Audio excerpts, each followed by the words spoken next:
c'est vrai que ce matin, Madame le Premier Président a fait un petit lapsus en disant, en appelant le directeur des affaires civiles et du Sceau, Monsieur le directeur des affaires criminelles et du Sceau. Bon, c'est un lapsus, mais derrière tout lapsus, il y a toujours une petite part de vérité qui est assez riche de sens.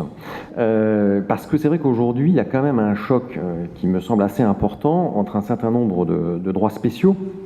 C'est vrai qu'ils ont l'apparence de la matière civile et la matière pénale. Alors la matière pénale au sens de la Convention européenne des droits de l'homme et non pas du droit pénal interne. Et finalement qui est le droit commun.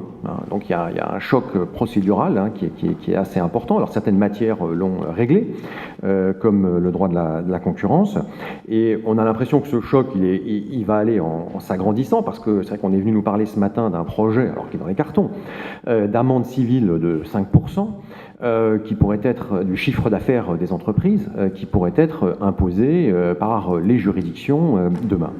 Alors, c'est vrai qu'on peut se poser la question de savoir si on est encore véritablement avec l'article 442.6, mais aussi avec ce projet d'amende civile de 5% du chiffre d'affaires, dans la matière civile, ou si les juges, les praticiens ont consciemment ou inconsciemment basculé dans la matière pénale, et là j'insiste sur la matière pénale au sens de la Convention européenne des droits de l'homme, avec toutes les garanties qui s'imposent à la conduite du procès. L'application, bien sûr, nécessaire de l'article 6, mais aussi les questions de respect de la présomption d'innocence, de la non-rétroactivité, de la légalité des délits et des peines. Donc derrière aujourd'hui tout un ensemble de textes spéciaux qui ont des finalités répressives. Le droit commun, lui, est là, je pense, et doit être là avec tout le cortège de garanties procédurales qui l'accompagnent. Alors, c'est vrai que j'ai décidé de prendre pour exemple l'article 442.6 du Code de commerce, qui est un texte spécial. Alors, ce texte, il est tellement spécial qu'il n'a pas son pendant dans un autre pays européen. Finalement, c'est vraiment une véritable spécificité française. Et comme vous le savez, je pense tous, c'est vrai que ce texte donne des pouvoirs de sanction très importants aujourd'hui aux juridictions, parce que c'était d'abord 2 millions qu'on pouvait imposer à une entreprise, et maintenant on est sur 5 millions d'amendes qui peuvent être imposées en matière d'article 42.6, et même 5% du chiffre d'affaires hors taxe réalisé en France par les entreprises poursuivies. Donc on voit bien que ce texte aujourd'hui, il a une nature qui est hybride, parce que c'est un texte qui est civil entre commerçants, parce que les commerçants peuvent entre eux, notamment pour la rupture brutale, engager la responsabilité de celui, par exemple, qui est à l'origine de la rupture, mais aussi pour d'autres, des infractions qui sont prévues à l'article 442.6. Et donc là, ce sont des litiges entre commerçants qui me semblent relever de la matière civile. Mais en revanche, il y a un autre côté, finalement, dans la deuxième face de l'article 442.6, c'est lorsque c'est le ministre de l'économie qui agit, avec ses pouvoirs d'investigation, qui agit comme autorité de poursuite, et qui là a la possibilité de demander aux juridictions des amendes qui sont très élevées. Donc ce texte de 442.6, dans un des deux côtés de sa face, est un texte fondamentalement répressif, et il ne faut pas s'arrêter, bien entendu, pour la qualification d'un texte répressif à la question de savoir s'il y a des peines privatives de liberté, à l'évidence. Et ce texte répressif, aujourd'hui, le juge du commerce, il doit en tirer les conséquences parce qu'il est devenu juge répressif, selon moi. Mais voilà, le texte est un véritable désert procédural.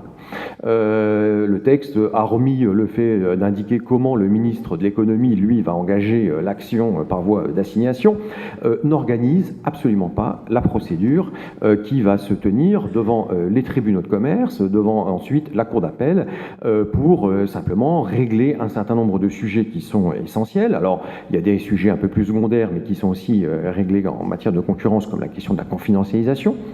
Mais surtout la question de l'accès donc au dossier d'enquête, parce que dans toutes ces affaires d'article 442.6, il y a enquête des services donc du ministre de l'économie, des procès-verbaux sont établis, souvent nombreux, des rapports donc variés, et ce dossier donc d'enquête est fourni ou non aux juridictions consulaires et puis derrière donc à la cour d'appel donc de Paris. Et la question c'est: y a-t-il une possibilité ou non d'accéder au dossier de l'enquête mené par le ministre de l'économie ou non? Et ça renvoie véritablement au point de savoir si quel est le corps de règles qu'on va appliquer dans le standard de preuve, la manière donc finalement quelle est la preuve accessible. Est-ce que c'est les règles du code de procédure civile parce que nous sommes dans une matière purement civile, ou est-ce que ce sont les principes généraux consacrés par la Cour européenne donc, des droits de l'homme, avec donc les droits et garanties fondamentales, donc procédurales, qui doivent s'appliquer, et donc un accès au dossier. Alors, cette réflexion donc, sur 442.6, elle vaut, c'est vrai, ce que je suis en train de dire, à mon avis, pour 442.6, mais pour tous les textes qui organisent des amendes civiles, administratives, et on en a vu fleurir notamment avec la loi Hamon. Et le point de savoir, c'est est-ce que je ne suis que dans une procédure civile ou administrative, ou est-ce que je suis dans une procédure pénale au sens de la Convention européenne et de la Cour européenne donc, des droits de l'homme. Alors, les lacunes donc, de l'article 442.6, j'en ai parlé. Il n'y a rien, c'est pas difficile, dans le texte, qui vienne organiser l'accès au dossier d'enquête pour les parties qui font l'objet des poursuites du ministre. Donc là-dessus, bon, le texte est complètement silencieux. Alors, ce qui est intéressant, c'est de regarder, c'est de faire une espèce d'analyse comparative avec des matières qui sont des matières assez sœurs, je dirais. D'abord, le droit de la concurrence. Le droit de la concurrence a réglé donc ce sujet depuis longtemps, parce que l'article 463.2 du Code de commerce, lui, organise l'accès au dossier. C'est très clair, à partir du moment où il y a notification de grief de l'autorité de la concurrence, eh bien, les parties ont accès au dossier, ont accès à tout le dossier, les éléments à charge, à décharge, sous réserve, eh bien, donc, des questions de confidentialisation. Et là aussi, le texte organise donc la confidentialisation des secrets d'affaires des entreprises. Donc, en droit de la concurrence, où l'amende est non pas de 5, mais de 10% du chiffre d'affaires mondial, cette fois-ci, il n'y a aucun sujet. La procédure est organisée et l'accès au dossier est complètement consacré. Même chose en matière de procédure devant l'AMF. Devant l'AMF, cette fois-ci, c'est l'article R621-38 du Code monétaire et financier qui organise l'accès au dossier pour les parties à partir du moment où une notification de grief est adressée. Alors les amendes, je ne suis pas spécialiste de l'AMF, mais les amendes, j'ai regardé un peu, varient entre 15 millions à 100 millions donc, au maximum donc, pour les entreprises concernées. Et le Conseil d'État, dans une affaire de 2006, qui est rendue au visa d'ailleurs donc, de la Convention européenne de sauvegarde donc, des droits de l'homme, a rejeté un recours qui était formé par un plaignant, considérant qu'il n'y avait pas eu de violation des droits de la défense parce qu'il avait eu accès à l'ensemble des pièces du dossier de la procédure. L'ensemble des pièces du dossier de la procédure. Donc, là encore, devant l'AMF, avec le Conseil d'État, le droit d'accès au dossier d'enquête, notamment, est consacré, alors certainement à un certain stade de la procédure, c'est-à-dire au moment où vous avez la notification des griefs, mais qui finalement correspond, je dirais, en matière d'article 442.6 à l'assignation qui est enclenchée devant le tribunal de commerce, notamment donc de Paris, parce que c'est à ce moment-là que finalement le ministre estime qu'il a des griefs à formuler à une entreprise. En matière d'amende administrative, c'est pas inintéressant parce que vous savez, il y a eu un mouvement de bascule avec la loi Hamon. Donc il y a pas mal d'amendes administratives qui sont apparues. Alors il y a des amendes administratives du Code de commerce d'abord. Là aussi l'accès au dossier il est consacré par l'article 470.2 grand 4 du Code de commerce qui prévoit bien qu'à partir du moment où la DGCCRF d'ailleurs a l'intention donc de sanctionner, elle adresse un projet et ça déclenche un accès au dossier pour l'entreprise qui est poursuivie à ce moment moment-là et qui fait l'objet donc d'une sanction envisagée. Donc là-dessus, il y a un accès au dossier qui est consacré. Alors en matière de code de la consommation et d'amende administrative issue du code de la consommation, alors là, c'est un peu étrange parce que il y avait un accès au dossier qui était consacré par l'article 141.1.2 du Code de la consommation. C'était expressément prévu, mais l'ordonnance du 14 mars 2016, alors est-ce une erreur ou non ?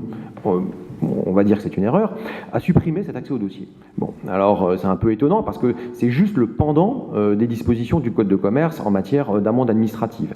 Donc il y a peut-être eu un coup de blanc un peu rapide qui a été fait sur ce texte. Toujours est-il que le texte aujourd'hui, qui est l'article L522.5, ne prévoit pas de disposition expresse d'accès au dossier. Mais pour autant, ce que nous on peut en voir dans la pratique, c'est que lorsqu'on reçoit des notifications de la part de la DGRF, enfin nos clients reçoivent ce type de notification, il y a toujours une mention selon laquelle on nous laisse l'accès au dossier pour pouvoir formuler nos réponses. Donc, on voit qu'il y a là déjà, dans des matières sœurs, un accès au dossier qui est complètement consacré et qui ne fait plus l'objet de débat. Alors, pourquoi il y a un enjeu derrière tout cela ? Il y a un enjeu parce que, bien entendu, derrière cette question, c'est vraiment l'accès aux pièces qui se joue de la procédure, c'est l'accès aux pièces de l'enquête. Est-ce que l'entreprise qui risque 5 millions d'amende est-il légitime de la priver du dossier d'enquête qui la concerne? Parce que c'est de ça dont on parle à la fin. Et derrière cela se joue bien entendu l'exercice du contradictoire et les droits de la défense pour l'entreprise qui est poursuivie. C'est vrai que ces enjeux sont considérables parce que la DGRF notamment, comme l'autorité de la concurrence, elle a des pouvoirs d'enquête au titre de l'article 453, et lorsqu'une entreprise fait l'objet d'une demande de communication de documents, notamment de la part du ministre de l'économie, elle est tenue de répondre. Elle ne peut pas garder le silence, elle a une obligation de communiquer les informations qui lui sont demandées. Donc, dans le silence du texte, il faut se tourner, de ce texte spécial, il faut se tourner vers le droit commun pour savoir finalement, doit-on ou non consacrer l'accès au dossier en matière d'article 442.6 lorsqu'il y a enquête du ministre. Alors, première option, c'est de dire 442.6, c'est de la matière civile, donc application des règles du Code de procédure civile, article 132, le ministre assigne, il communique les pièces qu'il veut, il va chercher les pièces qu'il veut dans le dossier d'enquête qu'il a mené, mais il n'a aucune obligation de divulguer donc son dossier d'enquête, les pièces éventuellement à décharge qui y figurent. Et donc c'est lui qui fait le tri, il est injusticiable normal, entre guillemets, quand on sait les pouvoirs d'enquête quand même qu'il a et le fait qu'il est autorité de poursuite, mais article 132 du Code de procédure civile, il n'a pas à communiquer autre chose que finalement son bordereau de pièces annexé à son assignation. Deuxième option, c'est de considérer que 442.6 relève de la matière pénale au sens de la Convention européenne de sauvegarde des droits de l'homme et surtout de la jurisprudence de la Cour européenne de Strasbourg. Alors, c'est quoi cette matière pénale ? Cette matière pénale, il faut quand même y revenir parce que ce n'est pas le droit pénal interne. Ce n'est pas lié à des qualifications de peine privative de liberté. La Cour européenne, dans une affaire Adolphe contre Autriche, en 1982, a dit que c'est une notion qui est complètement indépendante de la qualification qui est retenue par les droits nationaux. Et donc c'est une matière qui a vocation à absorber tout un ensemble finalement de matières répressives. Le filtre pour savoir si c'est de la matière pénale au sens de la Convention européenne ou non, qui déclenche l'article 6, qui déclenche les garanties procédurales, eh bien le filtre, il a été posé par la Cour de Strasbourg dans une affaire de 1976, qui est une affaire Engel, et qui a prévu 3 critères alternatifs. Premier critère, c'est la qualification de l'infraction en droit interne. Ce critère, c'est le moins important des 3. C'est finalement quelle est la position du droit interne s'agissant de l'infraction en cause. Deuxième critère, c'est la nature de l'infraction. Et le troisième, c'est la sévérité, la gravité, finalement, de la sanction. Cette jurisprudence Engel de 1976, elle est constante. constante de la Cour européenne des droits de l'homme. Il suffit que vous ayez un de ces critères qui soit rempli, votre matière, l'article en question bascule dans la matière pénale au sens de la Convention européenne, application de l'article 6 dans son volet pénal et les garanties procédurales qui s'y attachent. Alors, si on regarde un peu la jurisprudence postérieure à Engel, il y a quand même des choses très intéressantes. Il y a notamment deux arrêts que je vais citer.